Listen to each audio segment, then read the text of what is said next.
One of the biggest mistakes I see advisors make in their marketing is by looking at it with too narrow of a focus. They're looking at individual campaigns, channel by channel, individual lead sources. But the problem is that can be super inefficient for you, for your team. It can waste time, energy, and ultimately dinero, because you could be having things drop through the cracks. And so, really, advisors that are winning, they're not just investing more in marketing and doing more and more. They're building smart systems to get the most that they can out of their marketing. So, today I'm going to share three principles that top performing advisory firms are using to get the most results out of their marketing in 2026. Before we dive in, don't forget to like this video, subscribe to the channel. You don't want to miss the strategies that we're sharing to help you improve your marketing, scale your business, get the results that you want. Here we go. Principle number one, automated, repeatable processes. Most advisors are using multiple ways to generate leads and to do their marketing: paid ads, seminars, referrals, the list goes on and on. But most of the time, I'm seeing all of these leads and all that data is living in a bunch of different places. That creates blind spots.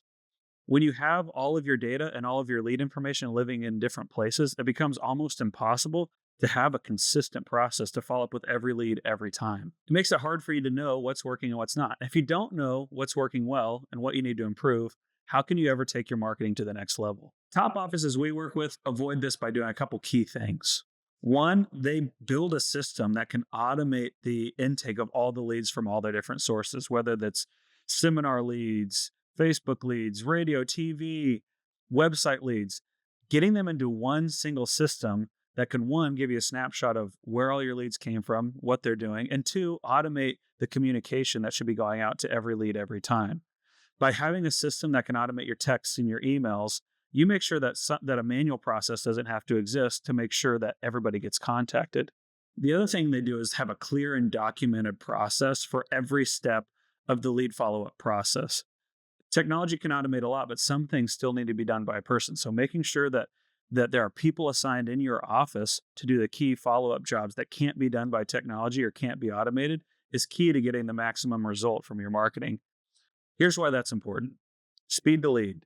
The faster that you can get in touch with your prospect, the more likely you are to get them to convert while they're the most interested in you and your business.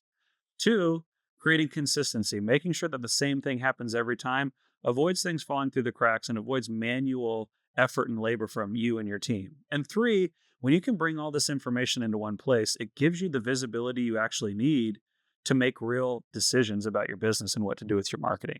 If this is something you're struggling with, if you're looking for solutions and technology to help you bring your leads into one place and really build those repeatable processes, we've got the tools and the playbook to help make that happen. So make sure to schedule a discovery call if this is something that you know that you need for your business. Principle number two, having a framework for testing and improvement. So here's how great advisors are handling this type of a process. They build a framework, they build a repeatable system that they can use to constantly improve and constantly make their marketing better. And so imagine a flywheel. On the entry point of this wheel, you have your baseline, you have the key idea, the core idea, the thing that you know or that you believe will work. The next step in the process is you should have a hypothesis. You should have an idea of how you could make something better. Now, the difference that I see between good advisors and great advisors is great advisors are using data and information to power what hypothesis they try next. They don't just go from good idea to good idea. They use what they've seen in the past or what they've seen work in other places to choose that hypothesis. So once you have the hypothesis, you got to test it. You go put this hypothesis into play. You run a new test. You take that idea and you gather some new results. And then last but not least, you need to analyze that data. And this is where I see a lot of people fall short. They have a subjective measure for whether or not that test did a good job or a bad job. Maybe it's just based on preference. They liked the result. They thought this was better than before. Great advisors look at their data, they analyze it, and they decide, did this actually perform objectively better than my baseline? And if it did, it should become your new baseline, and you start the wheel all over again. And if it didn't, you should kick it out, kick it to the curb, pick a new hypothesis, and start over again. If you don't have a great and consistent way to make sure that you're consistently testing your ideas based off of data and not your gut, you're missing out on really great opportunities. Having a flywheel or a repeatable process like this will make sure that you can get consistent, repeatable results and improvements over time, not just random wins. Real quick, before we keep going, these marketing principles that I'm sharing, they work for any advisor at any stage of their business. But what we found is there's more than one way to grow a successful financial advisory practice. The key is finding the right path for you to grow the way that you want to and achieve the goals that you have. Just hit the link in the description below, take a 3-minute quiz, and you'll find the advisor success track meant for you. You'll walk away with resources and a roadmap to help you grow and scale your business the way that fits your unique goals and needs. All right, let's get back to it. Principle number 3, measuring the total impact of your marketing. When you're running a business, you have to know what's working and what's not. You got to know what's getting you results, what's getting you ROI. The problem I see is when advisors get too laser focused on the short term, just the direct response, the immediate leads that are going right now, and they lose sight of how all the pieces play together, how things are impacting one another, and how all your marketing is actually working together. And top advisors that I work with that are really doing a great job here have a way of zooming out and making sure that they're not just looking at the short term, but they're looking at the total picture of how their marketing works together. Here's a quick story of a top advisor who's doing this the right way that perfectly describes what I'm talking about.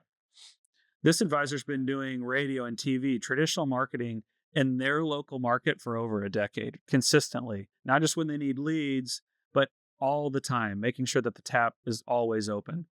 And what's cool is she's definitely getting leads every single week. There's definitely short-term benefit.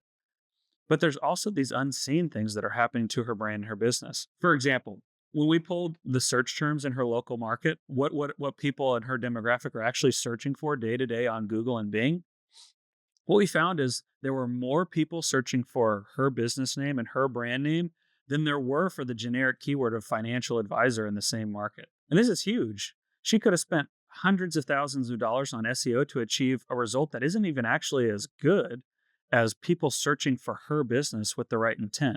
And what's cool is when you zoom out, you can see the correlation. You can see how consistency, building up her presence and her brand recognition in her market through traditional funnels, not only generated her leads, but generated brand awareness that's leading to more website traffic, more Google searches, more organic appointments being settled or set through her website. That's a result that you just can't see if you're only focused on the short-term direct response lead flow. So my advice for this year is zoom out a little bit. Let's look at the bigger picture. Stop just focusing only on lead flow, cost per lead, direct response, and look at some of those things behind the scenes. What's the correlation with your website traffic? Is it going up or down when you start a new marketing campaign? What's happening to your seminar response? Are you getting more? Are you getting less? When you look at how it's working with other things in your marketing plan, how are those unseen things driving different results that maybe you haven't been paying attention to? When you can zoom out, look at a longer time horizon, look at the potential impact of how individual marketing pieces work together, you can plan to invest longer, you can plan to invest more, and you can make better decisions about what's going to work for you and what's going to drive the maximum result. So here's how you get ahead in 2026. 1, focus on developing a system that can bring all your leads in one place. Make it easier than ever for you to automate those processes, build those repeatable steps, repeatable processes that can allow you to follow up with every lead the right way every single time. I guarantee if you just did that, you're going to see more appointments and more business than you've ever seen before. Number 2, create a framework that works for you and your business to constantly try new things, experiment, and use data to drive decisions. What would it look like if every new campaign you kicked off this year, you committed to trying just one new thing to see, did it work better or worse than the thing that was before? If you can ingrain that into your culture, into your DNA, and use data to confirm and drive the decisions, you're going to set yourself up for way more success this year and in the years to come. Number 3, zoom out. Let's not just look at our direct response, but let's pull in other sources of data. Look at your website traffic. Look at your search volume in your area.